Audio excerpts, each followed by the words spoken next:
அக்கா நடந்த group 2 mains எக்ஸாம்ல பாத்தீங்கன்னா ப்ரொஃபசர் இளையராஜா கண்ணன் சாரோட தமிழ்நாட்டின் புவியியல் புத்தகத்துல இருந்து நேரடியா பல கேள்விகள் கேட்கப்பட்டிருக்கு. முக்கியமா பாத்தீங்கன்னா ஒரு பக்கத்துல இருந்து 3 கேள்வியும் இன்னொரு பக்கத்துல இருந்து 2 கேள்வின்னு சொல்லி டைரக்டா 5 கேள்விகள் ஒரு பக்கத்துல இருந்தே கேட்கப்பட்டிருக்கு. அத பத்தி பாத்துடலாமா? பேஜ் நம்பர் 5.19 செக் பண்ணுங்க. இந்த ஒரு பேஜ்ல இருந்து மட்டுமே பாத்தீங்கன்னா 3 கேள்வி கேட்டிருக்காங்க. அதை பத்தி பார்க்கலாம். முத கேள்வி பாருங்க. பின்வருவனவற்றுள் கால வரிசைப்படி நிரல்படுத்துக அப்படின்னு கொடுத்திருக்காங்க. இதுக்கான ஆன்சர் பாத்தீங்கன்னா ஆப்ஷன் டி. இயர்ஸ் வச்சுதான் நம்ம இதுக்கான ஆன்சரை ஃபைண்ட் அவுட் பண்ணணும். இங்க இயர்ஸோட கொடுத்துட்டாங்க. பேஜ் நம்பர் 5.19 செக் பண்ணுங்க. பாத்தீங்கன்னா TIIC இது பாத்தீங்கன்னா 1949 அப்படின்னு கொடுத்துட்டாங்க. TANSI பேஜ் நம்பர் 5.20 செக் பண்ணுங்க. 1965 கொடுத்துட்டாங்க. நெக்ஸ்ட் பாத்தீங்கன்னா சிட்கோ அண்ட் சிப்காட். சிப்காட்டோட இயர் பாத்தீங்கன்னா 1970.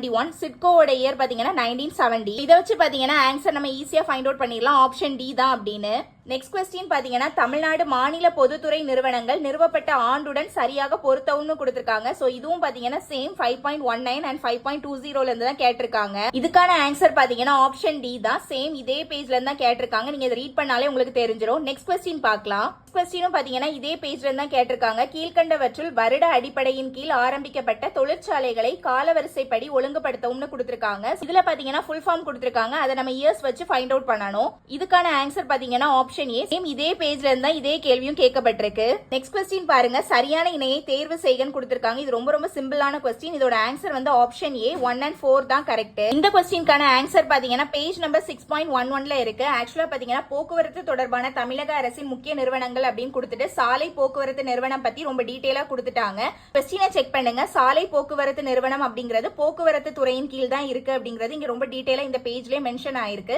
சோ இந்த கொஸ்டின் பொறுத்த வரைக்கும் பாத்தீங்கன்னா ஆப்ஷன் ஏல தான் நமக்கு 1 கொடுத்திருக்காங்க. சோ ஆன்சர் வந்து ஏ தான் அப்படிங்கறத நம்ம ஈஸியா வந்து கிளிக் பண்ணிடலாம். நெக்ஸ்ட் கொஸ்டின் பாருங்க. பின்வரும் வாயுக்களை அவற்றின் புவி வெப்பமடைதலின் ஏறு வரிசையில் வரிசைப்படுத்தவும் அப்படின்னு கொடுத்திருக்காங்க. சோ இது பாத்தீங்கன்னா காலநிலை மாற்றம் அப்படிங்கிற டாபிக்ல வந்து கொடுத்திருக்காங்க. பேஜ் நம்பர் பாத்தீங்கன்னா 9.1 பாத்தீங்கன்னா ஆப்ஷன் பி தான் கரெக்ட். சோ செக் பண்ணி பார்க்கலாமா? ஃபர்ஸ்ட் வந்து CO2 கரெக்ட். நெக்ஸ்ட் பாத்தீங்கன்னா CH4 சோ அதுமே செகண்ட்ல கொடுத்துட்டாங்க.